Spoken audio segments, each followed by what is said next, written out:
Tony here. How you doing, Tony? Hello. And that's my buddy Bob, who we've known each other how long, would you say? I mean, we met through the dreaded Canuck Audio Mart, right? Probably about 14 years.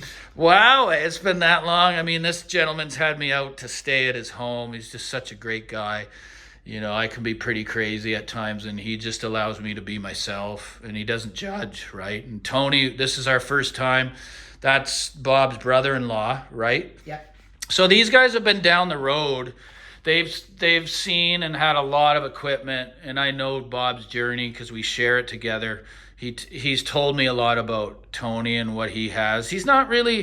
Tony's not one of these guys that's swapping gear like his socks. He kind of, that's the vibe I get. He's bought stuff and he's enjoyed it for many. But I think like everyone that gets a chance to hear something like this, they're intrigued by it because I say it's that good. And like, for instance, Bob, when you were coming over here the first time, what was your preconceived notion? Like, what were you honestly thinking in your head because of what I said? Because you can have your doubts, and that's okay, right? What were you thinking?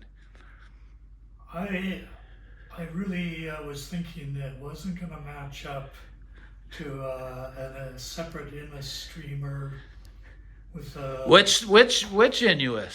the Zenith. Which I had, right, and you have the Zen. No, you had the Zen and I have the Zenith. Yeah, right. So that's kind of what I thought too, right? So then, and that probably the phono stage wasn't even entering your mind, right? When you, I'm out of records now, so the phono stage is secondary.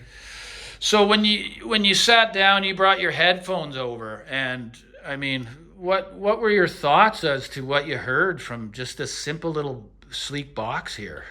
Yeah, the first time out, we had the Mies 109 Pros. Right. And we listened to them streaming, and it was every bit as good as the Zenith Mark III. And Innis. guys, you've seen what I've said about the Inuit, all my followers, and comparing to streamers that are more money. So Bob kind of bought his after.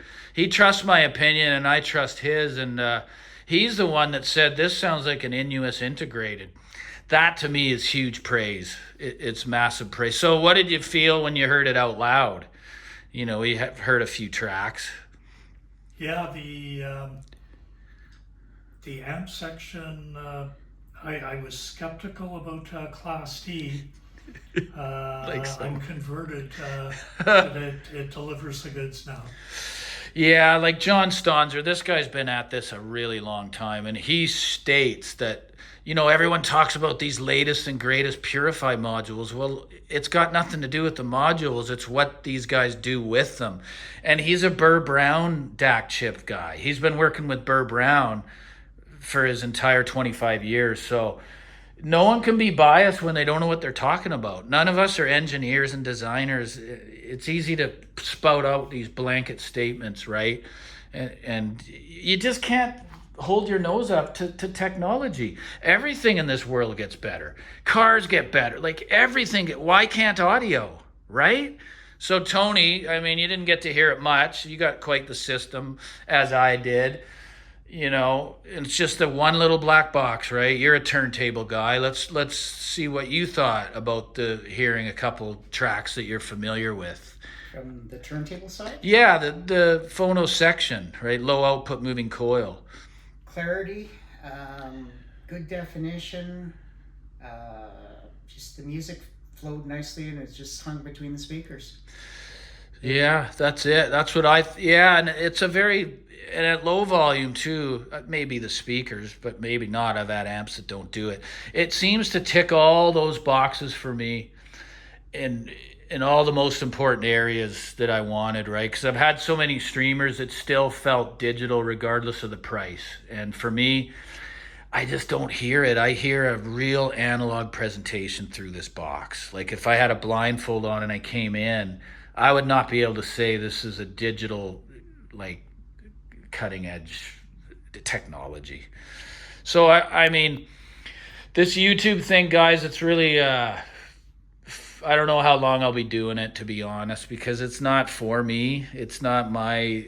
I'm too obsessive and compulsive about stuff where I'm checking the phone all the time. But people want to hear what I have to say. Like, there's a lot of people out there that get that I'm here not to promote the audio gerbil wheel. I'm really here to try to help people get out of that and realize that they're never going to have a perfect system. And that you can only tell someone's living that way by their actions, right? If they're flipping shit out like socks, they're not living that way. Tony's a guy. Bob's not, he's better than me, but he's not like Tony, where Tony can sit with gear for years, right? Like, that's what this is about, is just to play the music and listen to it. There's always going to be something wrong because music's wrong. Recordings are wrong. Nothing's perfect. So all I could say is I'm never nervous having people come over to hear it because I know its capabilities. And had a little glitch going on here. It was in the middle of an update. I thought she failed on us. Have to pack her up, send her away, but that didn't happen, thank God.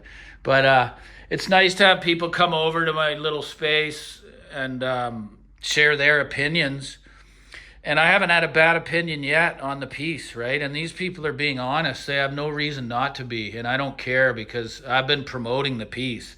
There's a lot of people out there that are just, they own so much gear, it owns them. They don't own it. It owns them. They're consumed by a road to nowhere. And that's what I call it, because that's all it is. At the end of the day, it all has to go either into the landfill or cashed in. For me, it was a cash in, and that money went right toward my home. Priorities are, I got mine straight, thank God. But I know the power of things because I'm a sober addict. I've been sober 19 years, so I had to watch this one, and it's really good to be able to have you guys here to do a little video. I don't know what I'll call it yet. Some seasoned audiophiles opinion or something. It seems to do well, whatever I post, and I don't care how many followers I get. Because I'm not about, oh, look at this new piece. Look at this ever solo piece of shit.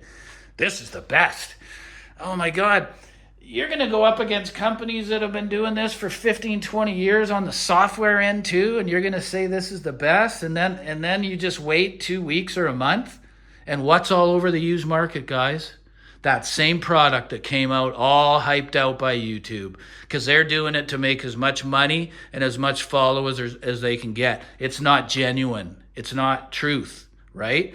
I always say to people when these new products come out, like these new open baffles that are coming out by this company, you're going up against Clayton Shaw, an expert that's been doing it for 25 years, and you're just going to throw your money at that because it looks nice and all that? No, we need to be careful, right? Even with new cars, new technology, new engines.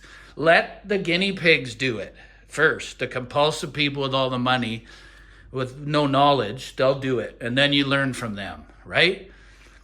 So anyways, guys, that's about it. I really appreciate you coming here, right?